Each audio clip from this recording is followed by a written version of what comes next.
নমস্কার বন্ধুরা, আমি ঝিমলি চলে এসেছি দুপুরবেলায় ছোট্ট একটা গল্প নিয়ে। প্রিয় লেখিকা সুচিত্রা ভট্টাচার্যের লেখা রা বাংলা। গল্পটি ভালো লাগলে লাইক করবেন, অনেক শেয়ার করবেন এবং আপনাদের মতামত অবশ্যই জানাবেন। আর যারা চ্যানেলটি এখনও সাবস্ক্রাইব করেননি তারা সাবস্ক্রাইব করে বেল আইকন প্রেস করে সঙ্গে থাকবেন। তাহলে চলুন শুনি রা বাংলা। আলু পরোটা ছিঁড়তে ছিঁড়তে সুখেন্দু বলল, রা বাংলা নামটা ভারী সুন্দর না?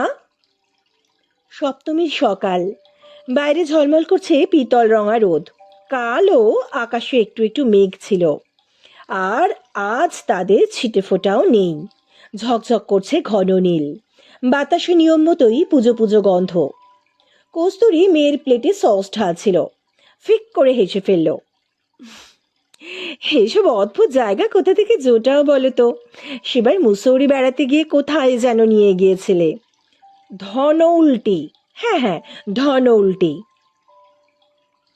জায়গাটা দারুণ ছিল না? সুখেন্দু বলল।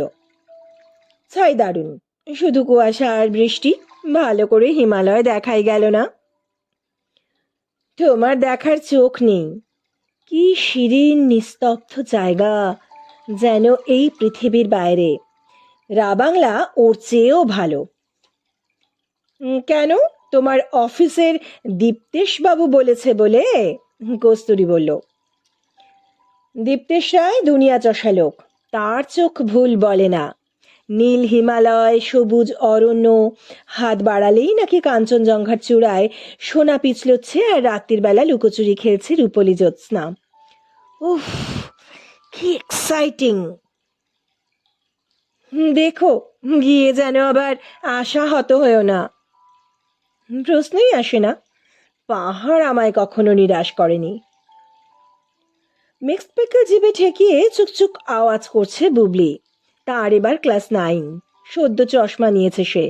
চশমার মর্যাদা বাড়ানোর জন্য সবসময় মুখখানাকে প্রাজ্ঞ প্রাজ্ঞ করে রাখে বুবলি। বাবা মার কথোপকথনে সে বিশেষ আগ্রহী নয়, এখনো তার মধ্যে তেমন একটা নিসর্গ প্রেম জাগেনি। উদাসীন স্বরে সে বলল, আমি কিন্তু ওয়াকম্যানটা নিয়ে যাব বাপি। কস্তুরী চোখ পাকালো। কেন? বেড়াতে গিয়েও গান না শুনলে চলবে না? বারে, আমরা কি সর্বক্ষণ বাইরেই ঘুরবো নাকি? হোটেলে থাকবো না? বুবলি ঘাড় বেঁকালো। সন্ধ্যাবেলা হোটেলে বসে বসে করবোটা কি? তারপর ধরো ট্রেন তো যাবে ঠিকই ঠিকই, ওয়াকম্যান থাকলে ট্রেনে তাও বোর হব না। কথাটা ভুল বলেনি বুবলি। চতুর্দিকে যা বন্যা হয়েছে এবার, দক্ষিণবঙ্গের 9টা জেলা একেবারে জলের তলায়। ট্রেন ফ্রেন বন্ধ হয়ে একাকার কাণ্ড। প্রথমটা তো সুখেন্দু ভেবেছিল এবার বুঝি আর বেরোনোই হলো না। রোজ কোনো না কোনো ব্যারেজ থেকে জল ছাড়ছে, একের পর এক জায়গা ডুবে যাচ্ছে। এখানে রেল লাইন ভাঙছে, ওখানে ব্রিজ চুরমার, যাকে বলে অকহতব্য অবস্থা। উত্তরবঙ্গ দক্ষিণবঙ্গ পুরোপুরি বিচ্ছিন্ন। আস্তে আস্তে অনেকটা সামলালো পরিস্থিতি। অন্তত ট্রেন ফ্রেনগুলো চলা শুরু করলো। প্রথম কদিন ঘুরপথে শিলিগুড়ি যাচ্ছিল, সেই কিউল ভাগলপুর কহলগাঁও হয়ে। এখন অবশ্য ঠিক রুটেই যাচ্ছে, তবে সময় নিচ্ছে খানিকটা। কালও খবর নিয়েছে সুখেন্দু, কামরূপ এক্সপ্রেস 7 ঘন্টা লেট ছিল। তা হোক, যাচ্ছেই না কত, বেড়াতে বেরিয়ে অত ঘড়ি মেপে চলার প্রয়োজনটাই বাকি। রান্নাঘরে গিয়ে চা চড়িয়ে এসেছে কস্তুরী। বুবলি পরোটা শেষ করে এখন খুব সস খাচ্ছে। বোতলটা সরিয়ে রাখতে রাখতে বলল, রা বাংলায় আমাদের হোটেলটার লোকেশন ভালো তো? বলল তো, যারা এখানে থেকে বুকিং নিচ্ছে তাদের কাছে হোটেলের একটা ছবি আছে, দেখে মনে হলো পাহাড়ের এজে। সুখেন্দু জানালো। ইস, নর্থ ফেসিং হলে খুব ভালো হয়। ফায়ারপ্লেস আছে বাপি? আছে নিশ্চয়ই, পার ডে 900 টাকা সুইট ভাড়া নিচ্ছে কি এমনি এমনি। পুজো প্যান্ডেলে ঢাক বেজে উঠল। আওয়াজটা শুনতে শুনতে মুখটা কেমন কুঁচকে গেল কস্তুরীর। বলল, এ মা, কি ক্যার ক্যার করছে। সুখেন্দুর চোখে রা বাংলা দুলছিল। ছবিটা মুছতে মুছতে অন্যমনস্ক ভাবে বলল, হ্যাঁ, টেপ রেকর্ডারে বাজাচ্ছে তো। সত্যি ওরা ঢাকি পেল না নাকি পয়সা বাঁচাচ্ছে? কি করে বলবো, শুনলাম তো কালও পাড়ার ছেলেগুলো শিয়ালদায় গিয়ে দাঁড়িয়েছিল।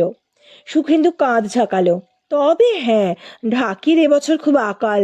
বেশিরভাগই তো আসে মুর্শিদাবাদ নদিয়া থেকে, নয় বাঁকুড়া বীরভূম। সেখানে এখনো কত জায়গা যে জলের তলায়। বাপি, আমরা ট্রেনে যেতে যেতে ফ্ল্যাট দেখতে পাবো? কিছু কিছু তো পাবি। সুখেন্দু হাসতে গিয়েও গম্ভীর হলো। তবে ফ্লাড এমন কিছু দেখার জিনিস নয় বুবলি। এবার বন্যায় কত মানুষ অ্যাফেক্টেড হয়েছে জানো? 1.5 কোটি। কত লোকের ঘর বাড়ি ভেসে গেছে, কত লোক মারা গেল, খাবার নেই, জল নেই, কি কষ্ট করে সব বেঁচে আছে। এইসব গুরুগম্ভীর কথা শুনলে বুবলির একটু একটু হাই ওঠে। গা মোচড়াতে মোচড়াতে শুরুত করে সরে গেল। এবার সে প্যান্ডেলে বেরোবে এবং এখন তাকে সকালে পরার পোশাক চুজ করতে হবে। এও কম হ্যাপা নয়। কস্তুরীও চলে গেছে রান্নাঘরে চা ঢালতে। উঠে এসে কাগজ কলম নিয়ে সোফায় বসলো সুখেন্দু। কালই তাদের যাত্রা। টুকিটাকি কিছু জিনিস কিনতে হবে, একটা লিস্ট বানিয়ে নেওয়া ভালো। পেস্ট, সাবান, 3-4 রকমের ওষুধ, একটা পেন বাম, টর্চের ব্যাটারি। ফিল্মের রোল কটা নেবে? 2টো। হ্যাঁ, 2টো তো লাগবেই। এখান থেকেই কিনে নেওয়া ভালো। টুরিস্ট প্লেসে নির্ঘাত দেড়া দাম হাঁকবে। ব্র্যান্ডি সঙ্গে নেবে একটা। গ্যাংটক তেমন ঠান্ডা হবে না, কিন্তু ছাঙ্গু, রাবাংলা, সিকিমে ওসব জিনিস ভালো মিলবে। আর কি আর কি, মোমবাতি 1/2 ডজন, মসকুইটো কয়েল। ভাবনার মাঝেই কলিং বেল। এ বাড়িতে দরজা খোলা নিয়ে অলিখিত আলসেমির প্রতিযোগিতা চলে। একটুক্ষণ অপেক্ষা করল সুখেন্দু। দ্বিতীয়বার বেল বাজতে বিরস মুখে গিয়ে দরজা খুলছে। সঙ্গে সঙ্গে যেন 1000 ভোল্টের শক। সামনে কারা? রথিন কাকা আর কাকিমা। এ কি হাল হয়েছে দুজনের! রথিন কাকার মুখ ভর্তি খোঁচা খোঁচা সাদা দাড়ি, চুল উস্কো খুস্কো, পরনে খেটো ধুতি আর নোংরা বুশশার্ট। আটপৌড়ে করে পরা কাকিমার শাড়িটাও অসম্ভব নোংরা। ফর্সা মুখে যেন কালি লেপে দিয়েছে কেউ। দুজনেরই দৃষ্টি কেমন ঘোলাটে, গর্তে ঢুকে আছে চোখ। বড় বড় করে শ্বাস ফেলছেন রথিন কাকা। মাত্র দোতলায় উঠেই জিভ বার করে হাঁপাচ্ছেন। সুখেন্দু তুতলে গেল। তো তো তো তোমরা? রথিন দুপা এগিয়ে এসে খপ করে সুখেন্দুর হাত চেপে ধরলেন। ডুকরে উঠেছেন হঠাৎ। আমাদের সর্বস্ব গেছে রে বাবলু। রাক্ষসী ইচ্ছামতি আমাদের সব খেয়ে নিয়েছে। ভিখিরি ভিখিরি, আমরা এখন পথের ভিখিরি। খুবই নাটকে ডায়লগ। তবে এতক্ষণে ব্যাপারটা সুখেন্দুর বোধগম্য হলো। বন্যা। আশ্চর্য, এ যেন রঙ্গমঞ্চে রথিন কাকাদের নাটকে আবির্ভাব। এইমাত্র সে বন্যার্তদের নিয়ে কথা বলছিল, অমনি বন্যার্ত একেবারে তাদের দোরগোড়ায়। অপ্রস্তুত মুখে সুখেন্দু তাড়াতাড়ি বলে উঠল, এ কি, তোমরা বাইরে দাঁড়িয়ে কেন? এসো এসো, ভেতরে এসো। সুষমার হাতে একটা চটের থলি। সেটিকে বুকে চেপেই তিনি ঝুঁকলেন আগে, সসংকোচে। পিছু পিছু রথিন। দুজনেই তাকাচ্ছেন ফ্যাল ফ্যাল, মুখে কোনো কথা নেই। তাড়াতাড়ি তাঁদের হাত ধরে সোফা এনে বসালো সুখেন্দু। নিজে উল্টো দিকে বসে বলল, হ্যাঁ বলো, কি হয়েছে? রথিন অস্ফুটে বললেন, একটু জল। সুখেন্দু বেশ লজ্জা পেয়ে গেল। ছি ছি, এই কি প্রশ্ন করার সময়? অবশ্য জল তাকে আনতে হলো না। কস্তুরী চায়ের কাপলেট হাতে বিমূঢ় মুখে দাঁড়িয়ে পড়েছিল। সে প্রায় ছুটে রান্নাঘর থেকে 2 গ্লাস জল এনেছে। জলে চুমুক দিতে গিয়ে কেঁপে উঠলেন সুষমা। ঝরঝর করে কেঁদে ফেলছেন। আমরা 3 দিন কিছু খাইনি বৌমা। একটি মাত্র বাক্যে গোটা সকালটা যেন আমূল বদলে গেল। একটু আগের মনোরম উজ্জ্বল পরিবেশ পলকে উধাও। বুবলিও বেরিয়ে এসেছে ঘর থেকে। তারও নজজৌ নতস্ত অবস্থা। সেজে গুজেও নড়তে পারছে না। কস্তুরী তাকে চোখের ইশারা করল। মা মেয়ে দ্রুত চলে গেছে খাবার টেবিলে। ক্যাসারোলে পড়ে থাকা গোটা 4 আলুর পরোটা প্লেটে সাজিয়ে ধরে দিল রথিনদের। গোগ্রাসে খাচ্ছেন স্বামী স্ত্রী, দুর্ভিক্ষ পীড়িতের মতো। কস্তুরী চটপট খানিকটা মুড়িও মেখে আনলো, সঙ্গে ফ্রিজ থেকে ঠান্ডা দরবেশ। সুখেন্দুর সঙ্গে চোখ চাওয়াচাই করছে, আরও কিছু দেবে কিনা। সুখেন্দুর ভীষণ খারাপ লাগছিল। রথিন তার আপন কাকা নন, তবে তেমন দূর সম্পর্কেরও তো নন। বাবার আপন জ্যাঠতো ভাই, থাকেন দেশে, বাগদা থেকে মাইলখানেক দূরে কমলপুরে। ওদিকে এখনো জল থই থই করছে। টিভিতে কাগজে রোজই এখন বনগাঁ, বাগদা, বসিরহাট লিড নিউজ।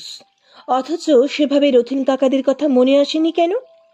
হ্যাঁ, একদিন কস্তুরীর সঙ্গে কথায় কথায় বাগদার কথা উঠেছিল বটে, প্রসঙ্গক্রমে রথিন কাকার কথা উঠেছিল।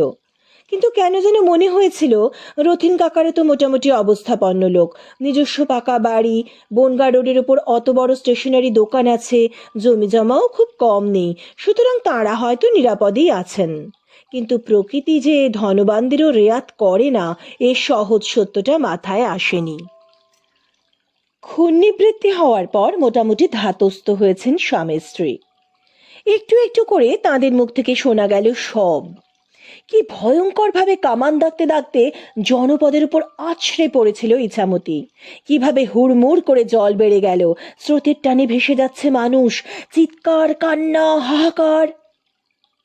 রথিন কাকা প্রথমটা ভেবেছিলেন তাঁদের বাড়ি অনেকটা উঁচু, হয়তো বা এ যাত্রা পার পেয়ে যাবেন। সতর্কবার্তা পেয়েও বাড়ি ছেড়ে নড়েননি, মালপত্র নিয়ে ছাদে গিয়ে বসেছিলেন।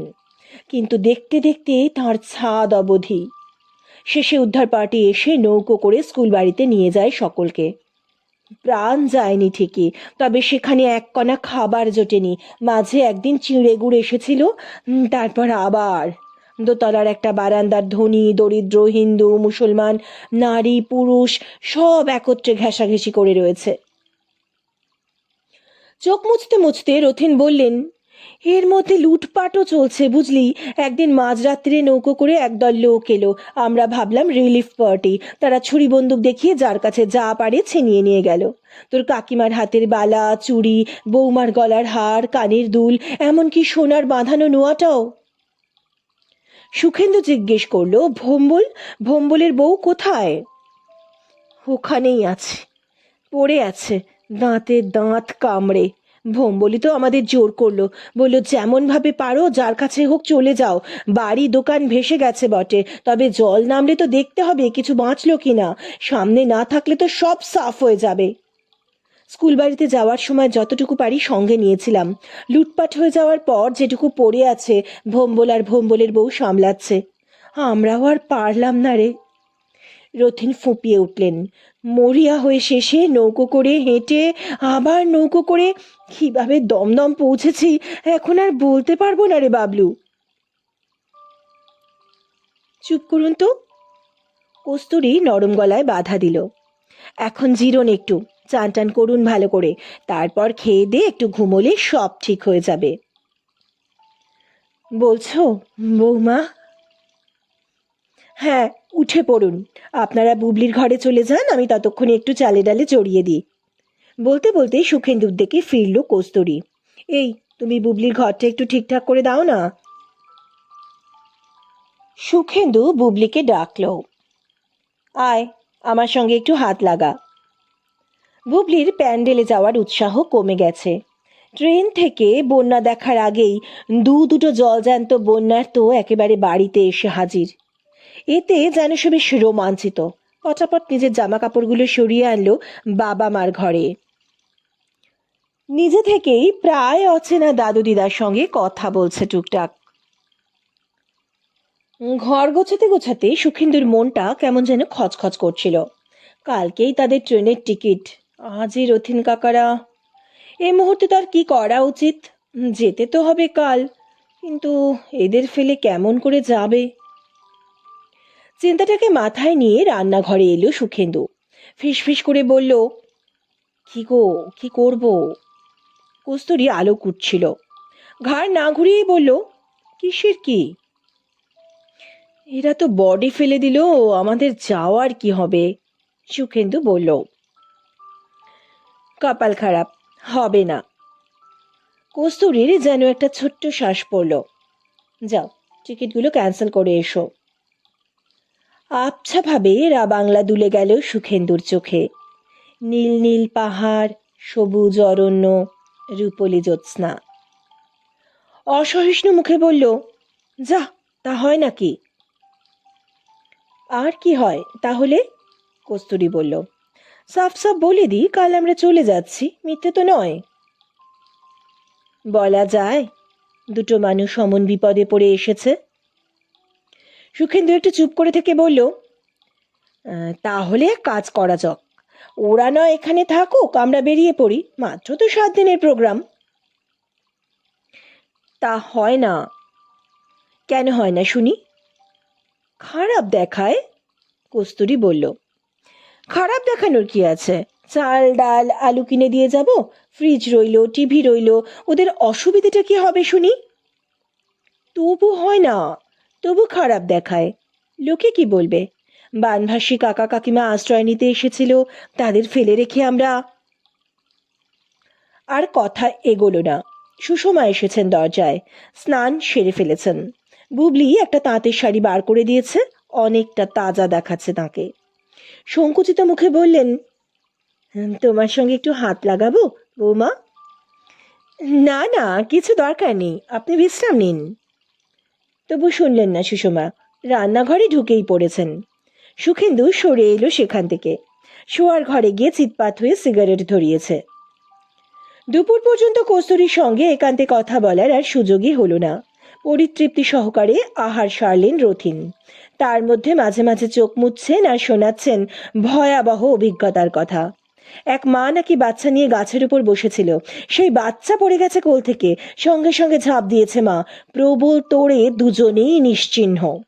জলে নাকি কোথায় তক্তপোষ ভেসে যাচ্ছিল, সেখানে পড়েছিল এক বৃদ্ধের লাশ। প্রাণ ভয়ে মানুষের সঙ্গে একত্রে আশ্রয় নিয়েছে সাপ, কিন্তু কামড়াচ্ছে না। বুবলির বোধ হয় আর শুনতে ভালো লাগছিল না, হয়তোবা সহ্য হচ্ছিল না আর। টিভি চালিয়ে দিল বুবলি। আশ্চর্য, সঙ্গে সঙ্গে রথিন সুষমার চোখও পর্দায়। পেট ভর্তি হয়ে গেলে বোধহয় বিনোদনের নেশা অজান্তেই মাথা চাড়া দেয়, তবে শরীরে আর দিচ্ছে না দুজনেরই।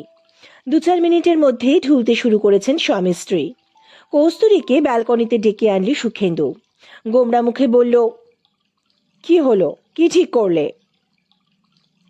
তুমি এখনো এই কথা ভাবছো? ডিসিশন তো হয়ে গেছে।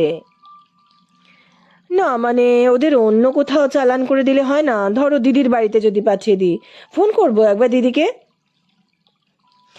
তোমার কি ঘটে একটুও বুদ্ধি নেই? দিদির শ্বশুর বাড়িতে জ্ঞাতি কাকাকে পাচার করে বেড়াতে চলে যাবে, তারা কি ভাববে? আরে আমাদের কাছে এসেছে বলে আমরা কি চোরের দায় ধরা পড়ে গেলাম? সুখেন্দির স্বর তেতো হয়ে গেল। আরো তো অনেক ছিল, নাকতলায় পল্টু আছে, ব্যারাকপুরে নাড়ুদের অত বড় বাড়ি, সবারই তো সম্পর্কে কাকা। কি করা যাবে, এখানেই যখন এসে পড়েছে। কস্তুরী এবার একটা বড় শ্বাস ফেলল। হে বছরটা নয় রুটিন বেড়ানোয় ছেদই পড়ল। ভারী করুণ চোখে একটুক্ষণ স্ত্রীর মুখের দিকে তাকিয়ে রইল সুখেন্দু, তারপর প্যান্ট শার্ট চড়িয়ে বেরিয়েই পড়েছে। সোজা কয়লাঘাটে গিয়ে ক্যান্সেল করলো টিকিটগুলো। উদাস মুখে গঙ্গার ধারে পায়চারি করলো খানিকক্ষণ। ভাল লাগছে না, কিছু ভাল লাগছে না। ভরা গঙ্গায় টলটল করছে জল, ক্রূর চোখে নদীকে দেখছে বারবার। কি করবে এখন? বাড়ি ফিরবে? ধুস। পুরনো পাড়ায় আড্ডা মেরে প্রায় রাত 12টায় বাড়ি ফিরল সুখেন্দু। কলকাতায় আজ এক অন্য বন্যা হানা দিয়েছে, মানুষের বন্যা। 10 হাত অন্তর অন্তর পুজো, হইচই, গান, রোশনাই। কে বলবে এই শহর থেকে অল্প দূরেই থই থই করছে জল, রাস্তায় কি জ্যাম, পাপস। কস্তুরী দরজা খুলেছে। কোথায় ছিলে এতক্ষণ? এমনি ঘুরছিলাম। বুবলি এসেছে? ঘুমোচ্ছে। ওরা? ওরা তো শুয়েই আছেন, মাঝে 1-2 ঘন্টার জন্য জেগেছিলেন, খেয়ে দিয়ে আবার। কস্তুরী ছোট্ট হাই তুলল। আহ, তুমি খাবে তো? খাবো। টুকরো টুকরো সংলাপ। না টুকরো টুকরো হতাশা? পোশাক পাল্টে বাথরুমে ঢুকলো সুখেন্দু। মুখ চোখে জল ছেটালো ভালো করে, বেরিয়ে খাবার টেবিলের দিকে আসছিল। হঠাৎই চোখ গেছে বুবলির ঘরে। কি ভেবে পায়ে পায়ে এলো ঘরটায়। নীল রাত বাতি জ্বলছে, পাখা ঘুরছে মাঝারি স্পিডে, পাশবালিশ আঁকড়ে ঘুমোচ্ছেন রথিন সুষমা।